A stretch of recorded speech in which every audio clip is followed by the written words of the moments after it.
묵상 기도함으로 토요일 아침 예배를 시작합니다. 오늘도 우리를 붙잡아 주셔서 하나님의 거룩함으로 이 세상을 하나님을 드러내는 삶으로 살 수 있도록 인도하소서. 말씀하여 주시고 우리가 드리는 찬송과 기도를 응답으로 역사하여 주옵소서. 기도하며 나아갑니다.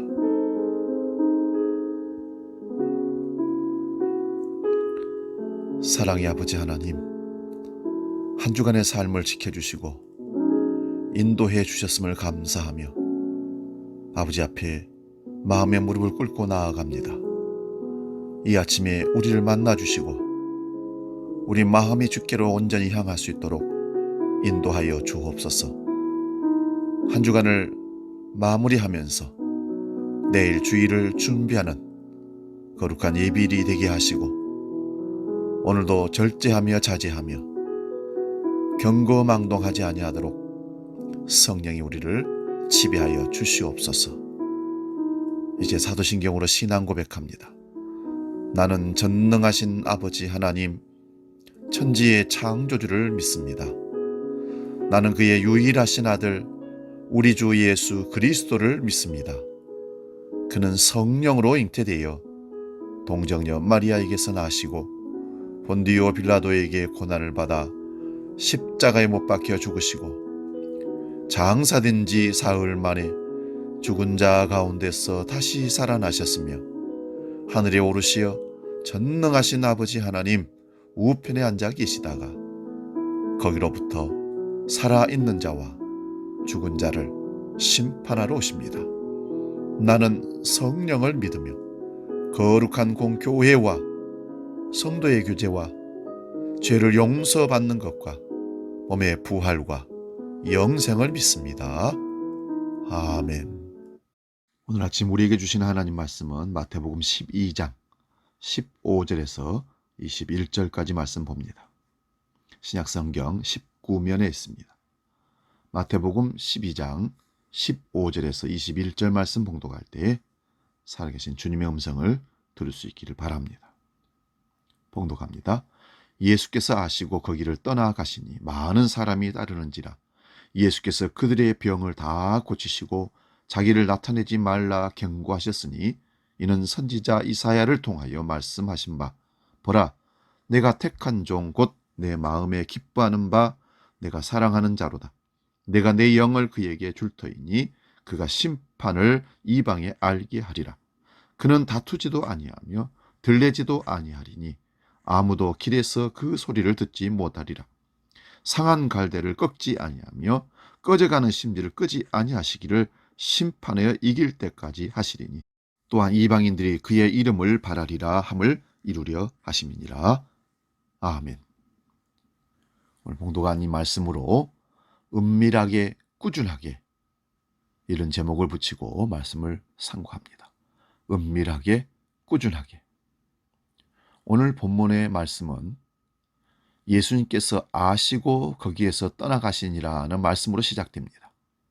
여기서 말하는 아시고라는 그 말의 뜻은 예수님을 없애려는 바리새파 사람들의 모의를 이미 예수님이 아셨다 그런 뜻입니다. 자신의 경건함을 자랑하는 자들이 누군가를 제거하려고 모의한다는 사실 자체가 좀 아이러니합니다. 이 말을 다른 말로 바꾸면 예수 믿는 사람이 예수님을 진심으로 믿는다고 고백하는 사람이 다른 사람을 제거하고 목숨을 해하려고 하는 그런 일들을 모의해서 기회를 엿보고 있다는 사실을 갖고 있다면 그 사람이 진짜 예수 믿는 사람이라고 할 수 있겠습니까? 여러분, 참된 경건이란 생명을 돌보고 살리는 것인데 바리새인들은 어쩌다가 하나님의 아들이신 예수 그리스도를 메시아를 제거해야 한다고 생각했을까요? 주일에 교회 나와서 열심히 예배드리고 은혜를 누리고 참으로 감동을 받고 기쁨으로 나아간 믿음의 사람이라고 하는 사람이 세상에 나아가서 사람들을 모함하고 비판하고 미워하고 시기한다면 오늘 드려진 예배는 무슨 예배일까요? 예수 그리스도가 자기들이 쓰고 있던 가면을 벗겨 실체를 드러냈다고 생각할 때 바리새인들은 견딜 수가 없었을 것입니다. 그래서 예수를 제거하면 자기들의 실체가 가려지고 여전히 똑같은 경건의 모양으로 사람들에게 존경받고 인정받는 삶이 될 거라고 생각했던 것 같습니다. 어떤 사람이 그럴 상황이 아닌데도 과도하게 성을 낸다면 그것은 그가 애써 숨기고 싶었던 자기 실체가 노출되었다고 느끼기 때문이 대부분인 경우입니다. 부끄러움은 자기 평가적 감정입니다. 어느 분은 부끄러움을 둘로 나누어서 설명을 합니다. 하나는 자괴성 부끄러움이라고 합니다. 자신의 행위가 스스로 내면에 설정해 놓은 가치 기준과 입에댈 때 느끼는 감정이라는 겁니다. 어떤 연유에서든지 자기 양심에 입에대는 일을 하고 그 때문에 괴로워하는 것입니다. 다른 하나는 창피성 부끄러움입니다. 자신의 행위가 공동체가 설정해 놓은 가치 기준과 입에댈 때 느끼는 감정이라고 합니다. 자기 양심보다는 다른 사람의 시선이 기준입니다.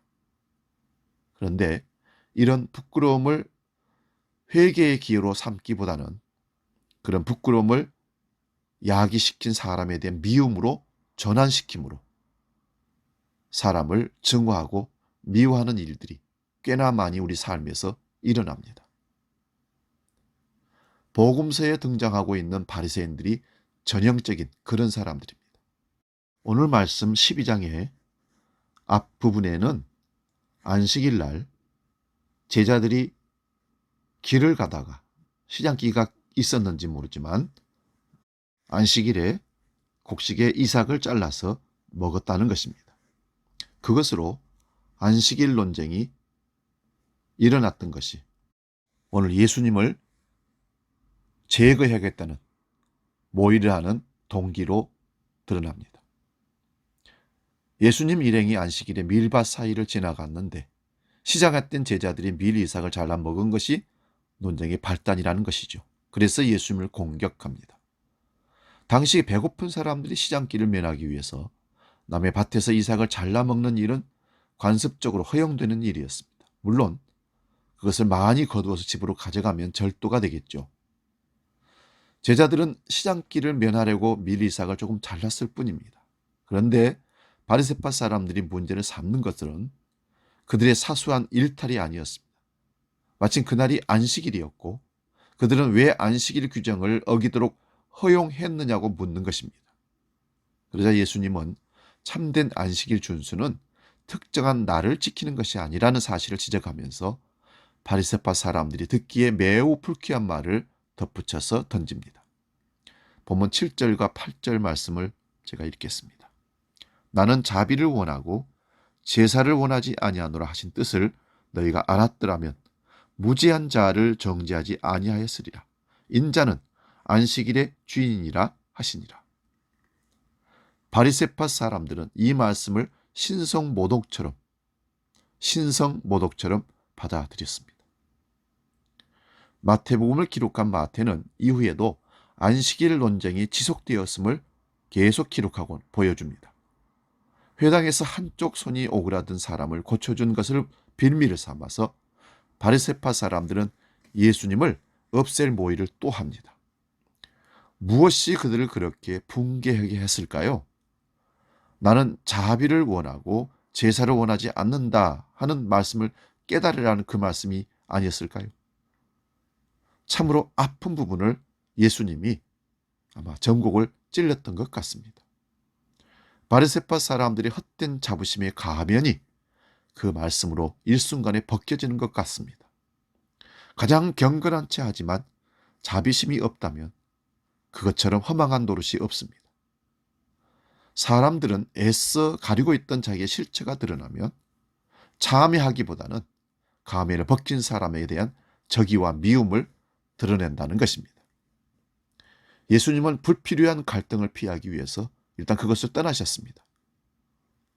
아직 예수님이 자기 때가 이르지 않았던 것을 생각했던 것입니다. 하지만 사람들은 압니다. 누가 진실에 더 가까운 사람인지. 많은 무리가 예수를 따라갔습니다. 예수님은 병든 사람들을 고쳐주셨습니다. 바리새파 사람들은 남들과 구별되는 자신들의 경건 행위에 붙들려 살았지만 예수님은 고통받는 사람들의 벗이 되는 참된 경건을 삶으로 보여주신 겁니다. 그런데 예수님은 자기를 세상에 드러내지 말라고 사람들에게 단단히 당부하면서 보냅니다. 내가 이렇게 병을 고치고 이렇게 일을 했다는 사실들을 다른 사람들에게 알리지 말라 하는 말씀입니다. 마태복음서를 기록한 마태는 이 복음을 기록하다가 예수님의 삶을 어떻게 표현할까 고민을 했을 것입니다. 그러다가 떠올린 것이 바로 이사야 선지자의 고난받는 종의 얘기를 기록하게 됩니다. 18절 말씀 봅니다. 보라, 내가 택한 종 곧 내 마음에 기뻐하는 바 내가 사랑하는 자로다. 내가 내 영을 그에게 줄 터이니 그가 심판을 이방에 알게 하리라. 이 표현은 하나님이 자기 아들 메시아에 대한 애정 어린 표현의 기록입니다. 이사야서에 나오는 이 대목보다 예수님을 잘 드러내는 말의 표현이 또 없을 정도입니다. 19절도 봅니다. 그는 다투지도 아니하며 들레지도 아니하리니 아무도 길에서 그 소리를 듣지 못하리라. 다투지 않는다고 하여서, 외치지 않는다고 해서 예수님이 불의를 모른 척 외면한다는 말이 아닙니다. 예수님은 물과 같은 분이십니다. 불은 아래로 위에서 밑으로 흘러내리면서 세상 만물을 두루 유익하게 합니다. 하지만 다투지 않습니다. 장애물이 있으면 돌아가고 파인 곳이 있으면 그곳을 가득 채울 뿐입니다.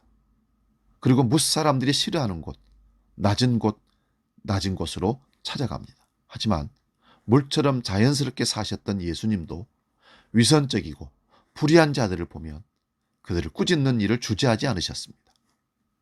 바리새인들의 행동을 통해서 회칠한 무덤처럼 생겼다고 겉만 치장하는 위선적인 자들이라고 준엄하게 그들을 꾸짖으시기도 하셨습니다. 예수님이 예루살렘에 입성하실 때 새로운 세상이 열리기를 염원하던 제자들이 감격에 겨워서 하나님을 찬양하며 예수님을 향해 환호성을 지르자 바리새파 사람들은 예수님의 제자들을 꾸짖으라고 예수님께 요구합니다. 그때 예수님이 뭐라고 하셨습니까? 누가복음 19장 40절을 보면 이 사람들이 잠잠하면 돌들이 소리 지를 것이다 라고 말씀하십니다. 예수님은 이래도 흥 저래도 흥하는 무골호인이 아니었습니다. 불의를 불의로 어둠을 어둠으로 드러내시는 분이었습니다. 오늘 본문 20절 21절 말씀 봅니다. 상한 갈대를 꺾지 아니하며 꺼져가는 심지를 끄지 아니하시기를 심판하여 이길 때까지 하리니 또한 이방인들이 그의 이름을 바라리라 함을 이루려 하심이니라. 예수님이 그러셨던 것처럼 고난받는 종은 사람을 아끼는 분이십니다. 물건도 아껴야 하지만 우리가 정말 꼭 붙들어야 아껴야 할 가치 있는 사람을 아끼는 것입니다. 우리는 너무 사람들을 함부로 대하고 있는 것이 아닌지, 돈이 주인 노릇하는 세상에서 인간은 수단으로 변하고 있지는 않는지 잘 보시기를 바랍니다.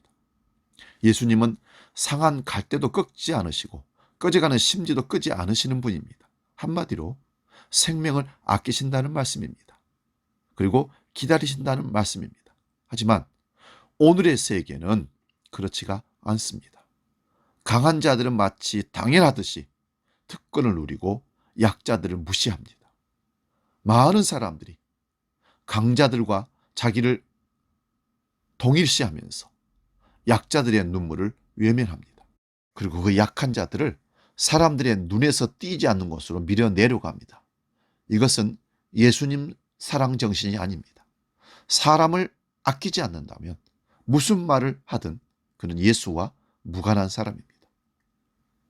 고난받는 종은, 그리고 기독교인의 정의가 이길 때까지 싸우는 사람입니다.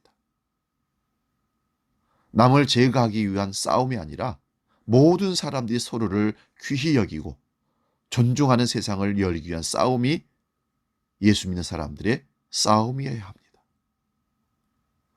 하나님의 정의와 공의가 무너진 세상입니다. 아모스 선지자는 경건을 가장한 채 이루어지는 종교 행사들을 하나님은 역겨워하시면서 하나님의 정의를 요구하는 하나님의 뜻을 전하고 있습니다. 대한민국의 공정과 정의를 외치는 정치인들의 슬로건이 다 가짜인 것이 드러나고 있습니다. 정직하고 정말 성실하게 일하는 사람들이 설 자리가 점점점 없어지고 있습니다. 공직자들이 자기들이 갖고 있는 정보와 여러 가지 지식을 가지고 자기들의 이권을 챙기는데 백성들을 사랑하는 공정과 정의는 사라질 수밖에 없습니다. 우리 이 세상을 믿지 맙시다. 이 세상의 정치인들의 이빨린 소리를 믿지 마십시다. 우리가 믿을 대상은 오직 하나님 한 분뿐인 것을 기억하시고 불쌍히 여기시고 나라를 위해서, 공직자들을 위해서, 정치인들을 위해서 기도하시기 바랍니다. 이 땅에 하나님의 공의와 정의가 서지 않는 한 모든 것이 가짜고 자기들의 이권을 위해서 약자들을 이용하는 세상이 될 것입니다. 기도하겠습니다. 살아계신 아버지 하나님, 오늘 우리 주님을 바라봅니다. 은밀하게 꾸준하게 세상에 파고들어서 약자들을 세워주시고 불의한 자들을, 공정을 깨뜨리는 자들을 질책하시며 자기 길을, 메시아의 사역을 감당하며 나아가시는 주님을 만나게 됩니다. 우리 주님을 따르는 믿음의 사람들로 우리도 은밀하게 꾸준하게 포기하지 말고 주님의 사명을, 우리에게 주신 사명을 감당할 수 있는 믿음의 사람들로 이끌어 주옵소서. 사순절 다섯째 주를 앞에 두고 있습니다. 이 주님의 길을 우리가 묵묵히 힘들고 비판받고 배고프고 쓰러지고 피곤하고 넘어지더라도 받은 바 사명을 감당하며 나가는 믿음의 사람들로 이끌어 주옵소서. 이제는 우리 주 예수 그리스도의 은혜와 아버지의 크신 사랑과 성령님의 감동, 교제, 역사 함께 하심이 우리 모든 무리에게 영원히 함께 계시기를 축원하옵나이다. 아멘.